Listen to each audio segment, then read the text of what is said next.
श्री स्वामी समर्थ. नमस्कार. सातारा मेजवानीमध्ये आपल्या सर्वांचं खूप खूप स्वागत आहे. तर आज आपण घोसावळ्याची भाजी करणार आहोत. तर चला सुरुवात करूया.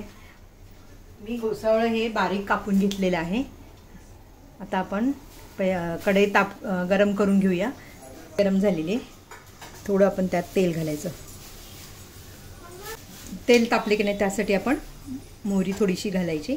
मोहरी तडतडली की मग आपण त्यात अजून अर्धा चमचा मोहरी घालायची, चमचा जिरे घालायचे. आता ह्या भाजीला आपल्याला ना कांदा भरपूर घालायचा आहे. एक मोठा कांदा मी चिरून घेतला आहे.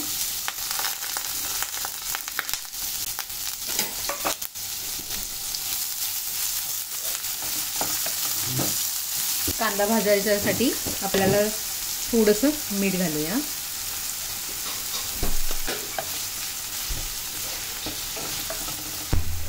ह्यासाठी आपल्याला एक वाटण घालायचं आहे. आलं, लसूण, हिरवी मिरची ह्याची पेस्ट करून ठेवलेली आहे. मी फ्रीझरमध्ये ठेवलेली असते.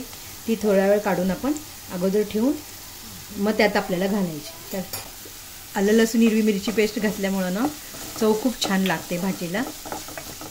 ह्या ज्या पारंपरिक ज्या भाज्या आहेत किंवा बऱ्याच अशा पारंपरिक मी रेसिपी बनवलेल्या आहेत. तुम्ही लाईक करा आणि सगळ्यांना शेअर करा. म्हणजे ह्या भाज्या सगळ्यांनी खाल्ल्या पाहिजेत म्हणून मी हे खास माझ्या जास्त पारंपरिक भाज्या असतात, खाल्ल्याच पाहिजेत ह्या भाज्या. आलं, लसूण, हिरवी मिरची पेस्ट घालते.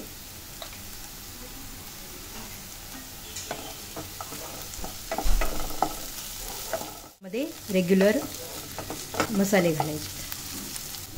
हळद, मिरची पेस्ट घातली म्हणून आपण मिरची पावडर थोडी कमी घालायची. धना जिरा पावडर,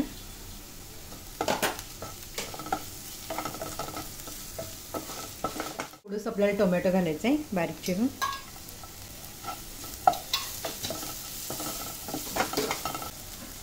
थोडी कोथिंबीर घालायची आपल्याला तेलात, छान लागते.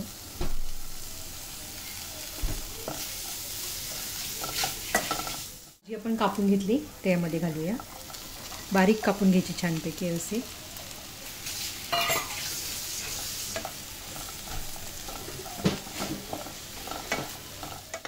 तेलात चांगली भाजून घ्यायची आधी ही भाजी. मीठ घातल्यामुळे जरा भाजलं जातं छानपैकी म्हणून मीठ घालायचं आपण. अगोदर कांद्यात पण आपण थोडं घातलेलं आहे. त्या हिशोबाने म्हणजे मीठ घालायचं.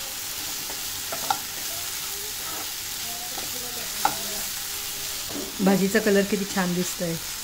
भाजी लागते पण खूप छान. भाकरीवर खावा, चपातीवर खावा. डब्यासाठी खास आहे ही भाजी. तुम्ही डब्याला देऊ शकता. प्रश्न पडतो रोज आपल्याला डब्याला काय द्यायचं सकाळी. ही भाजी तुम्ही रात्री कापून व्यवस्थित बारीक करून ठेवायची. बारीक कापून सकाळी कांदा कापून टोमॅटो सगळं व्यवस्थित करून भाजी डब्याला द्यायची. चपाती भाजी. तर यामध्ये आपल्याला एक अर्धा तास अशी मुगाची डाळ मी भिजत ठेवलेली ती आपल्याला ह्यामध्ये घालायची.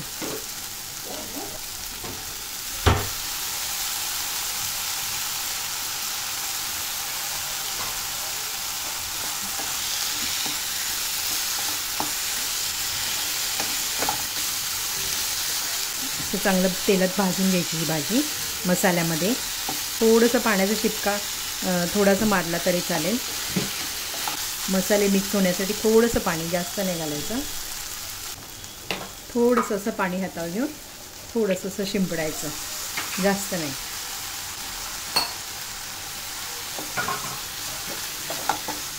तर एक थोड्या वेळ आपण 5 ते 10 मिनिट झाकण ठेवायचं बारीक गॅस करून.